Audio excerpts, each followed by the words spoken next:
Yes, sir. Go ahead, Josh. Thanks again for doing this, Mr. President. 2 questions. The first, Florida Senator Marco Rubio described today's jobs report as having fake numbers. What do you make of that, and how worried are you that many Americans are hearing that the jobs numbers aren't real? Look, I'm going to be very careful here. If you notice, anything the MAGA Republicans don't like, they call fake. Anything. The job numbers are what the job numbers are. They're real. They're sincere. They're what we are. And by the way, just look at how the EU talks about us, how they like to have an economy like ours. Just talk about the rest of the world looks at us and what we're doing. So I don't want to get going. And then secondly, could you clarify some of your comments yesterday with regard to strikes on Iranian oil facilities? What did you mean by them, given some of the reactions we're seeing in the market? Well, look, the Israelis have not concluded what they're going to do in terms of a strike. That's under discussion. I think if I were in their shoes, I'd be thinking about other alternatives than striking oil fields. Good, Richard. Thank you, Kareem. Thank you so much, Mr. President, for being here. This week, Senator Chris Murphy said it's certainly a possibility that the Israeli government is not going to sign any diplomatic agreement prior to the election, which is what you have been calling for so long, potentially to try to influence the result. Do you agree? Do you have any worries that Netanyahu may be trying to influence the election and that's why he has not agreed to a diplomatic solution? No administration has helped Israel more than I have. None. None. None. And I think Bibi should remember that. And whether he's trying to influence the election or not, I don't know, but I'm not counting on that. You've said many times recently that you want to speak to him, that you plan to. No, I didn't say plan to. I didn't say want to. You don't want to? No, I didn't say that.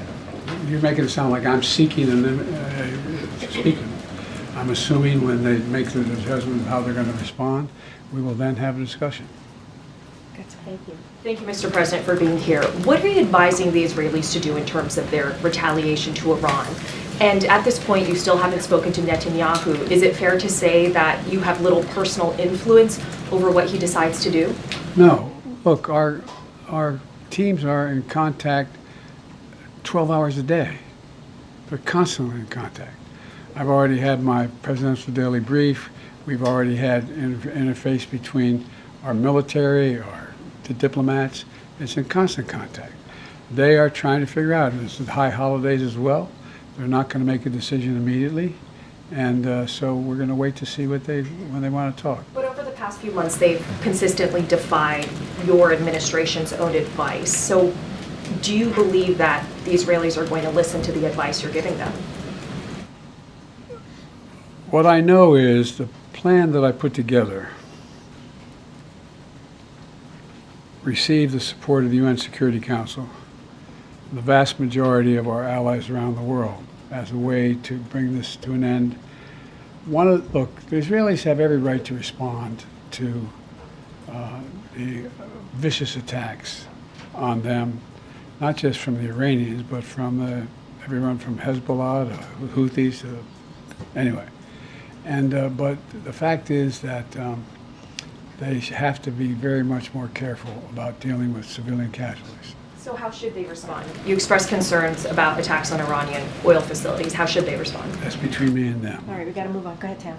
The election is a month away. One, I'd like to know how you're feeling about how this election is going. And then also, do you have confidence that it will be a free and fair election and that it will be peaceful? Two separate questions. Very much. I'm confident it'll be free and fair. I don't know whether it'll be peaceful. The things that Trump has said and the things that he said last time out when he didn't like the outcome of the election were very dangerous. If you notice, I noticed that the vice presidential Republican candidate did not say he'd accept the outcome of the election. They haven't even accepted the outcome of the last election. So I'm concerned about what they're going to do. Are you making any preparations, getting security briefings related to domestic security? I always get those All right, briefings. we gotta move on. Go ahead, Keila, and then we have to do a couple more. Hi, Mr. President. When are you considering imposing sanctions on Iran, and would you include oil in those sanctions? That's under consideration right now, the whole thing. I'm not going to discuss that out loud. And just on your comments yesterday on the port strike, you said, by the grace of God, it's going to hold. Is there any reason you think that this Well, there's more to temporary do. A suspension? month from now, there's more to do in terms of everything from the whole notion of mechanization of the ports and the like. There's more to resolve. Go ahead, Daniel. Thank you, Mr. President. Last night you said that there's still a lot to do to avoid an all-out war in the Middle East. I mean, firstly, aren't we pretty close to that definition already? And secondly, what can you really do to stop that happening? There's a lot we are doing. The main thing we can do is try to rally the rest of the world and our allies into participating like the French are in Lebanon and other places to tamp this down. And but when you have proxies as irrational as Hezbollah and the Houthis, and it's a hard thing to determine. Go to Toulouse. I gotta go, Keith. I know.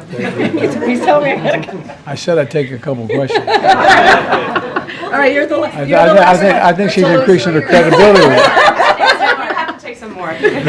Toulouse, you're gonna be the last one. Thank you, Mr. President. Thank you for spending some time here with us. There have obviously been a number of crises that the country has been facing over the past several days with the hurricane, with the port strike, with the situation in the Middle East. Can you talk about how your vice president, who is running for the presidency, has worked on these crises and what role she has played over the past several days?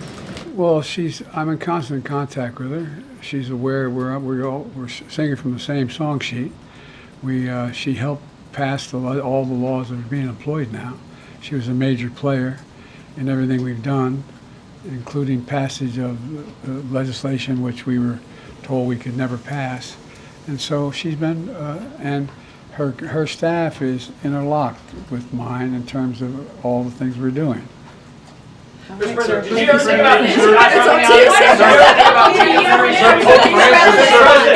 Totally up to you, sir. All right, go ahead. Yeah, Nandita, sir, no, sir. I didn't call on you, sir. Nandita. Thank you. Nandita, Nandita. Mr. President, Pope Francis called for a day of prayer and fasting. Prayer and fasting this Monday, October 7th. Your reaction, sir? I will prayer and fast. Okay, that's acceptable to you in terms of Israel's response. How long are you okay with Israel bombing Lebanon? What is acceptable to you? All right, guys, that's it. Thank you, everybody. Thank you, Mr. President. Thank you, sir. Thank you, sir. Ukraine, have you made a decision on long-range weapons? Do you want to reconsider dropping out of the race? I'm back in. What made you want to come here today, Mr. President? All right, everybody. Thank you, Mr. President. Thank you.